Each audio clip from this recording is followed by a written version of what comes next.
Dave Meltzer is a pro wrestling creep with a new obsession, and that obsession's name is Kendal Grey.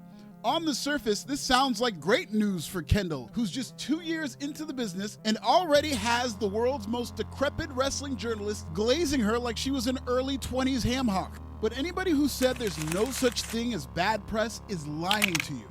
Because getting praise from the autistic obsessor, otherwise known as Dave Meltzer, is tantamount to appearing on the cover of Madden or running afoul of Danhousen. Dave Meltzer holds influence over the bottom 5% of a bottom-feeding niche within a niche of wrestling. And given the hate that has consumed the likes of Wrestling Observer teacher pets like Will Ospreay, Kyle Fletcher, and the Young Bucks, Kendal Grey is in danger of getting Daved.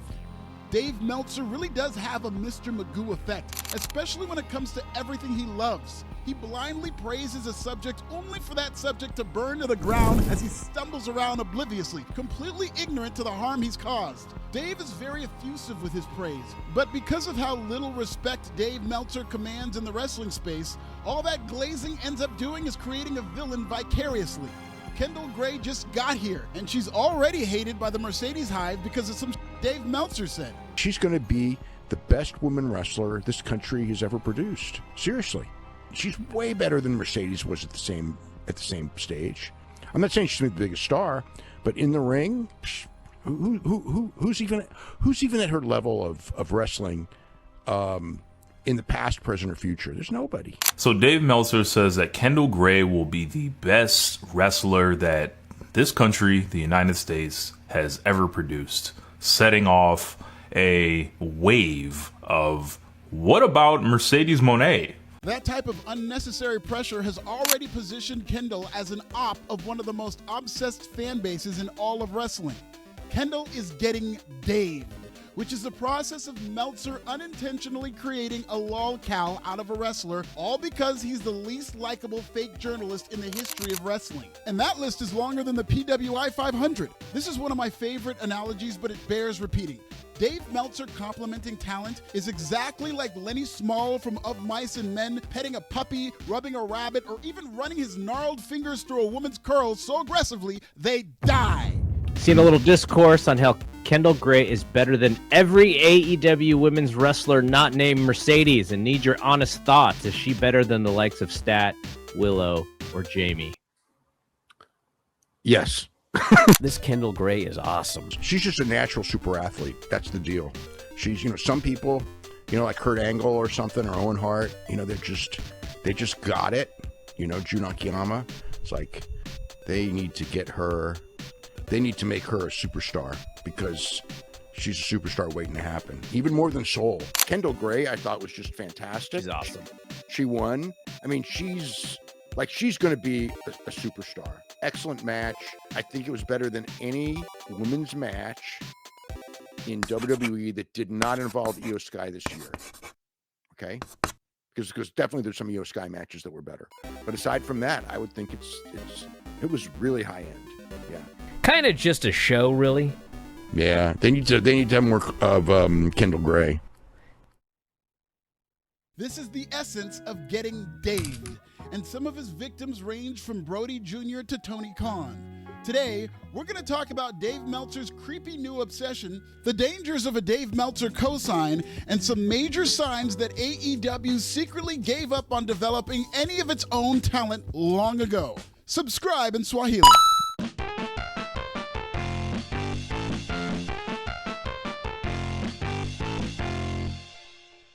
The most terrifying words you can tell anybody in wrestling is, quote, Dave just put you over, end quote. To my ears, you might as well have said, David Duke just put you over. Because nobody wants a compliment from that stuttering stooge. Dave Meltzer doesn't know how to compliment somebody without burying somebody else in his wake. It's one thing if Dave was a funny and charismatic comedian who knew how to roast like moi, but these days, Dave Meltzer is just a human run-on sentence who styles his toupee with a paintbrush. He's always been a stuttering sicko, don't get me wrong, but now he does it with hair that smells like bullshit and ammonia. All Dave's praise is fully tribalized. Kendal Grey is better than any woman in WWE history. Kyle Fletcher is better than Billy Gunn ever was. Brodie Lee Jr. is better than anybody in NXT. So Brodie Lee Jr., yeah, he's great for a 14-year-old, and they tried to tell a story here. And Dave sits here and glazes Brodie Lee Jr. and says that he's better than anyone in NXT. For a first match, I bet you he was better than almost anyone in NXT in their first match. What was wrong with that statement? Well, what was the? There was absolutely not a thing wrong with it. In fact, I find it completely insulting that anyone would find anything wrong with what I said. But Conrad is just like, you insulted everyone in NXT and you hurt people's feelings. Why did you need to bring up NXT? It's like, because it's a fucking comparison. Don Callis put him over. He's like Kyle Fletcher. Paul White is like, I wouldn't say he's like the level of Billy Gunn. And I'm thinking like, dude, Billy Gunn on his best day isn't half the wrestler Kyle Fletcher is today. Probably not even a third. It's like, but Billy Gunn is from that era, so he must be better than these guys. And it's just kind of like Kyle Fletcher legitimately might be, top 5, top 7 in the world? Think Billy Gunn was ever top 200? Dave's an idiot. Dave is an irrelevant idiot, a social misfit, and completely out of touch. And if there's ever been any doubt as to how out of touch Dave Meltzer is, that comment should take care of it. It's about the business of the wrestling business. Kyle Fletcher couldn't draw flies if he had a main event in a fucking barnyard. Did you see what Dave said about Billy Gunn? That was hilarious. Where the hell did that come from? That was crazy. No, it's not. That's what he thinks. Dave, and I tweeted, Dave, his entire shtick is based on irrelevant metrics and he tries to pass on his facts. But not in the top 200 guys? Dude, it's an irrelevant metric. Dave thinks that these wrestlers are ranked according to him based on whatever skill level he perceives, and that's like for real. Yeah, it's like the Billy end all Gunn be is all. like, it's like, dude, what are you talking about? It's one thing if Dave was a Machiavellian content creator trying to piss off fan bases for engagement, but he's too much of a slow adult to be that calculating. Dave Meltzer knows nothing about how technology or social media works. He takes the bait from every small account that calls him out of his name. And if it wasn't for his middle-aged minions helping his tired ass with technology, Dave wouldn't even know how to log into his own Twitter. If anything, and I truly believe this, Dave Meltzer's own Wrestling Observer account are the ones trolling Dave by twisting his words around in order to fire up Dave's ops so they all can bury him, much to the delight of the middle-aged minions who handle his Observer account. Dave Meltzer continues to do Kendal Grey like Curly's wife by strangling her with pleasantries so hard, he's even encouraging Tony Khan to break tampering laws in order to sign her. That frickin' Kendal Grey match with Kendal Grey is incredible. I'm not kidding, man. If I'm Tony Khan, I'm offering her like 10 times what she makes in NXT right now and bringing her in to be one of the top 3 in that division. She is so great. Of all the people in NXT, in the WWE system, I mean, I know what her contract situation is. And I said this before. If I was Tony Khan, she'd be the one where it's just like, get the word out. Like, you got a place here and you don't have to spend another year there. You'll be up here. And Dave Meltzer is making it sound like AEW is this beacon of women's wrestling. And if Kendal Grey came over, she'd be part of some women's renaissance in AEW that does not exist and never has.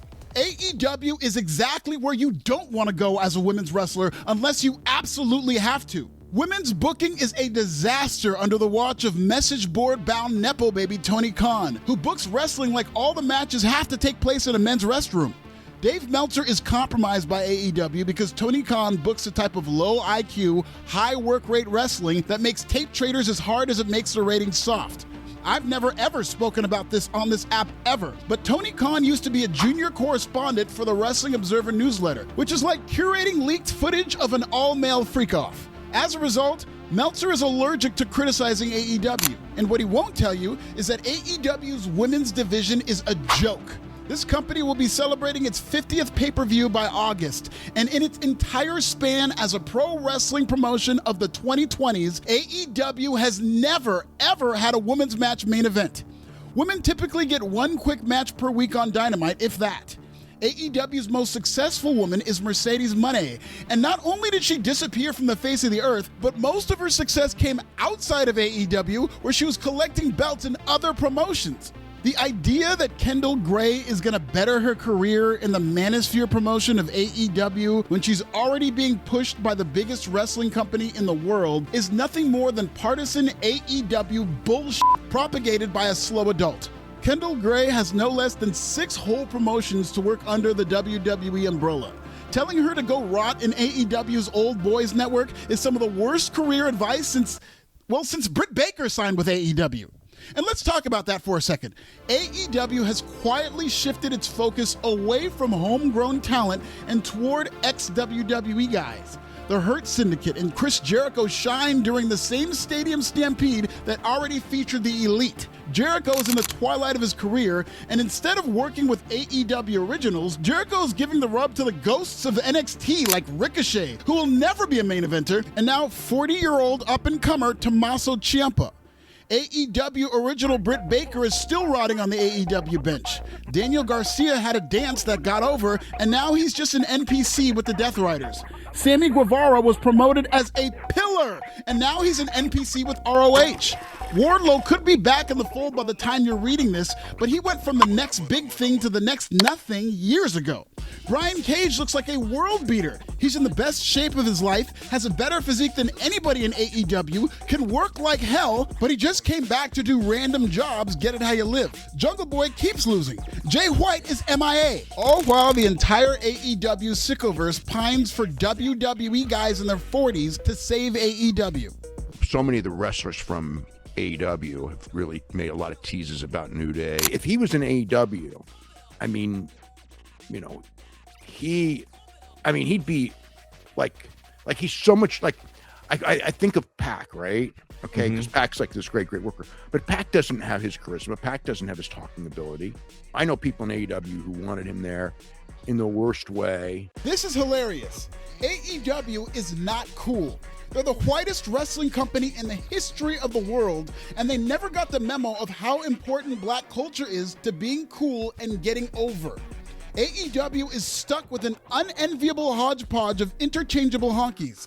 That's why when Jeff Jarrett put over Chad Gable and said he should keep his options open or whatever, all the AEW aggregators put out smoke signals, just begging fleshed out ex-WWE talent to move to a studio apartment under a bridge in Jacksonville. Desperate to inject some cool into their product, AEW is left scrambling for the hip black guys in the New Day and the American luchador who just reinvented himself in the lucha hotbed of AAA. Because whether it's black men in their 40s or white luchas in their 40s, anything is cooler than the generic whites wrestling in circles for an unrelatable booker. Tony Khan books wrestling for Twitter bots, not human beings. You think Chad Gable would be able to get as hot as he is now in AAA if he went to AEW? He wouldn't. Motherfuckers act like just because he can do an arm drag, Chad Gable would rewrite wrestling in the land of meaningless wrestling matches. Why? How? The only thing Chad Gable would rewrite in AEW is a new date that his contract expires after injury time is added.